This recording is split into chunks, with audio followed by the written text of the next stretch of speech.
donc le Grand Prix de création et du partage de la valeur. Les nommés sont BIC, BNP Paribas, Edenred, Legrand et Sodexo. Et le lauréat est Legrand. Donc j'invite donc Ángeles García Poveda à nous rejoindre.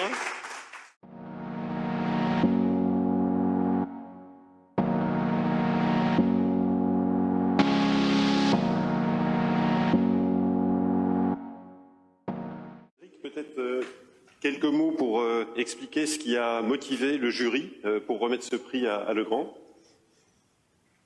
C'était un prix relativement dur, parce que Caroline l'a dit, effectivement, le climat était un grand sujet de discussion, mais finalement pas un grand sujet de vote, à part les 3 sociétés qui ont fait un sein du climate. Par contre, le partage de la valeur, est un sujet sur lequel on vote sur les dividendes, on vote sur les rachats d'actions, on vote sur la rémunération des dirigeants, on vote indirectement sur les ratios d'équité.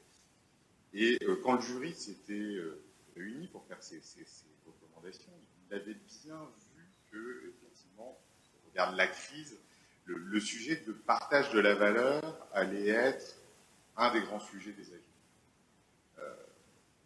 Dans mon activité, pareil, avant la saison des AG, on avait consulté nos clients et il était ressorti exactement la même chose, que le partage de la valeur allait être un sujet sur lequel les investisseurs allaient être attentifs, alors notamment au niveau de l'allocation du capital, dans les choix de distribution de dividendes et surtout leur contextualisation au regard de la situation des sociétés, au regard possibles aides publiques qui étaient reçues par les sociétés, sur comment les sociétés et surtout les conseils d'administration allaient gérer la rémunération des dirigeants en absolu, mais aussi en relatif au regard du reste de la société et notamment des salariés, ce qui est normalement reflété dans les ratios d'équité.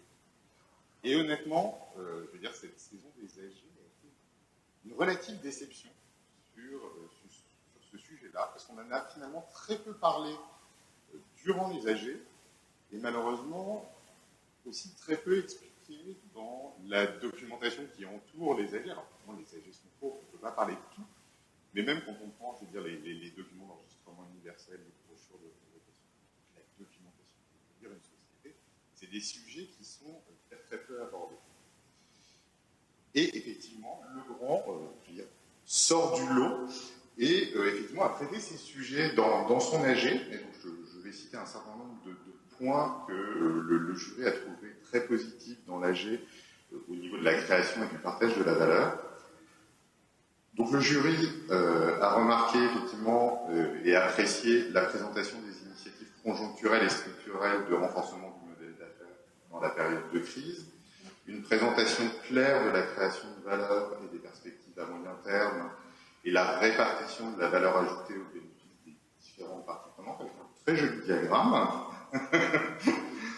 un détail des méga-tendances porteuses et de long terme qui impactent l'offre du groupe. Et après, sur un sujet un peu plus technique, effectivement, une présentation très détaillée des politiques de rémunération des dirigeants et une présentation pédagogique du ratio d'équité, ce qui est souvent nécessaire parce que c'est un ratio qui est difficile parfois à comprendre et de nombreuses sociétés oublient de préciser ce qu'il y a au numérateur et au dénominateur, donc très difficile aussi et utilisé par les investisseurs.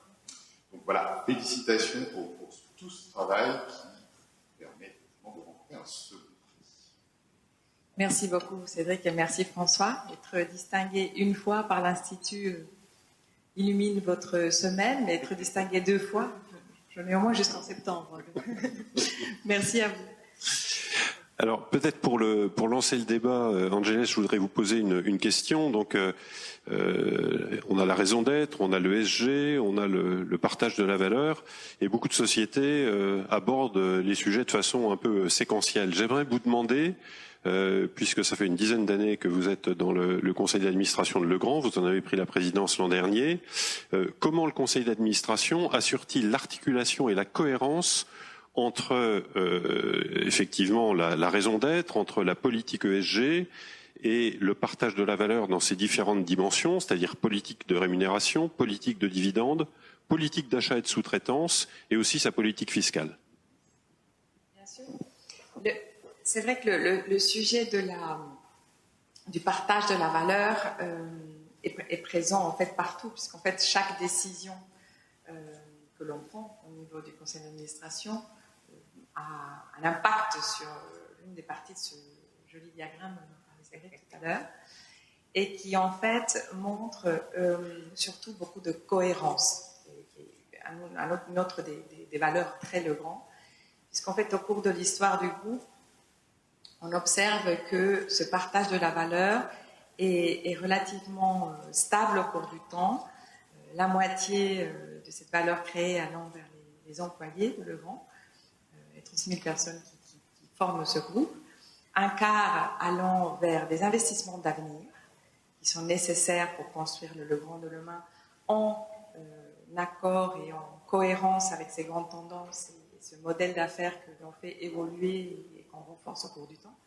Et le dernier quart revient aux actionnaires avec une politique de dividendes qui a toujours été... le dividende n'a jamais été baissé chez Legrand de toute son histoire depuis la cotation, quelque chose d'important de noter. Et puis, heureusement, une reconnaissance du marché qui fait que le prix de notre action a très bien évolué. Alors, le Conseil est présent dans toutes les décisions que Cédric a citées tout à l'heure. La rémunération est un sujet qui est traité de façon extrêmement rigoureuse et détaillée par le comité des rémunérations, aujourd'hui présidé par Annalisa Lousteau, avec énormément de temps consacré à l'examen des critères, un travail de management extrêmement détaillé aussi pour les rendre concrets, pour montrer les réalisations, en particulier sur les critères qualitatifs qui sont souvent plus difficiles à apprécier. Donc beaucoup de discussions, 2-3 réunions du comité autour de cela pour être très à l'aise et très en accord en fait finalement avec le résultat final.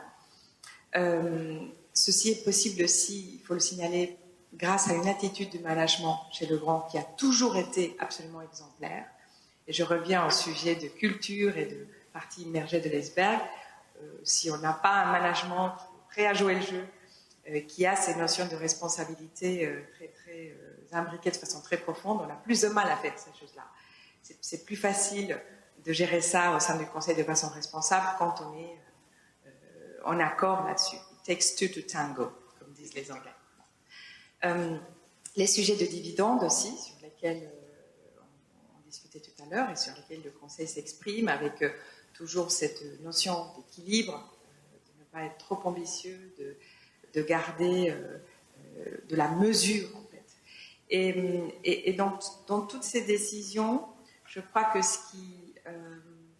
qui rassemble tout le monde, c'est le fait de rester très fidèle à qui nous sommes en tant que groupe. Donc encore une fois, des notions de mesure, d'équilibre, de sens, de ne pas, je dirais, projeter une image qui serait pas en accord avec l'entreprise responsable de long terme que l'on a été et qu'on va continuer à être. Je crois que tout à l'heure, on a parlé à plusieurs reprises des jeunes. Moi, c'est un sujet qui me paraît absolument clé. On a énormément de travail à faire pour reconnecter le monde de l'entreprise aux nouvelles générations. Je suis même mère de 3 enfants, un qui va être bientôt diplômé de l'ESSEC, et je vois au cours des conversations à quel point ces sujets de sens, ces sujets de responsabilité sont absolument clés pour eux.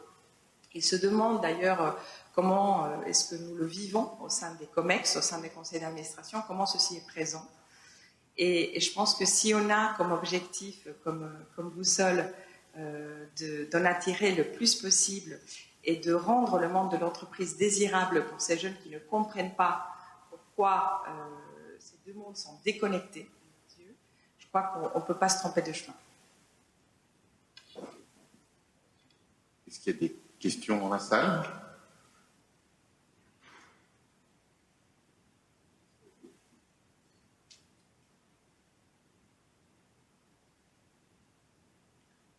Oui, bonjour à tous et encore félicitations pour ce prix du partage de la valeur. Loïc Desmousseaux, je suis le président de la FAS.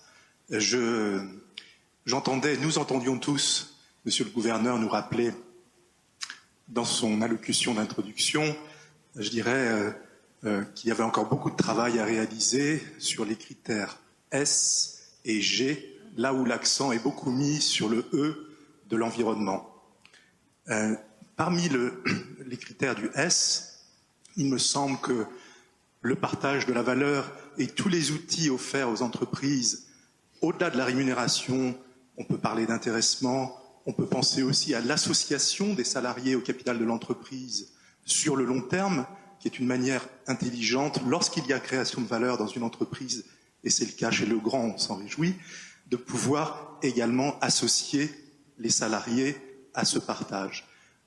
Je serais intéressé d'entendre quelle est la politique de Legrand dans ce domaine-là, et s'il y a des enseignements peut-être à en tirer pour d'autres entreprises présentes ici et au-delà. Merci beaucoup. Merci à vous. Oui, alors dans l'association à la création de valeur, je pense que le véhicule le plus important, ce sont les plans de LTI, qui a des plans d'attribution d'actions de performance, qui dans certains pays d'ailleurs prennent une forme un peu différente parce que en fonction des cultures, vous avez une plus ou moins bonne compréhension en fait de cette notion de création de valeur par les actions. Et donc, dans certains pays, c'est plus efficace d'avoir des mécanismes, je dirais, équivalents, mais qui sont sous forme de cash. Donc, il y a une véritable... Et le nombre de personnes qui participent à ces mécanismes est important et croît chaque année. Je pense que c'est un point de rencontre important. Mais il y a aussi, dans les notions de S, la façon dont on prend soin des salariés. Et ces sujets-là sont des sujets qui sont très très importants chez Legrand. Il y a des programmes qui garantissent une couverture minimum à tous les salariés de Legrand, quel que soit le pays dans lequel ils opèrent, les mêmes types d'avantages. Et puis, il ne faut pas oublier le G, dont vous parliez tout à l'heure, la gouvernance, qui est aussi un de nos sujets prioritaires. On essaie toujours d'avoir un coup d'avance pour ne pas se faire rattraper par l'environnement ou le schéma et ne pas devoir courir après les tendances de marché. On a parmi nous d'ailleurs aujourd'hui Emmanuelle Lévin, que je salue, et qui est un pilier de ces sujets, puisqu'elle est directrice juridique du groupe et secrétaire du conseil, et qui joue un rôle d'éclaireur, en fait, et qui attire notre attention sur les domaines dans lesquels il faut qu'on prenne des décisions, et on en prend tous les ans. Sur le conseil, ça fait très longtemps qu'on a introduit des notions de mixité et de diversité très importantes en termes de nationalité, des genres, d'expérience. Mais par exemple, on a raccourci les durées de mandat récemment, passé à 3 ans, pour permettre un peu plus de respiration. Donc, c'est vraiment multidimensionnel. Oui, le climat est extrêmement important et ça fait partie des sujets que l'on défend, que l'on nourrit. Mais on a une vision très 360 finalement de l'ESG et tous ces sujets sont connectés et sont très cohérents les uns avec les autres. Je vois que l'écran clignote en rouge, donc je suis pas sûr qu'on puisse prendre une autre question. Donc, je vous remercie. Encore merci en nom de Legrand.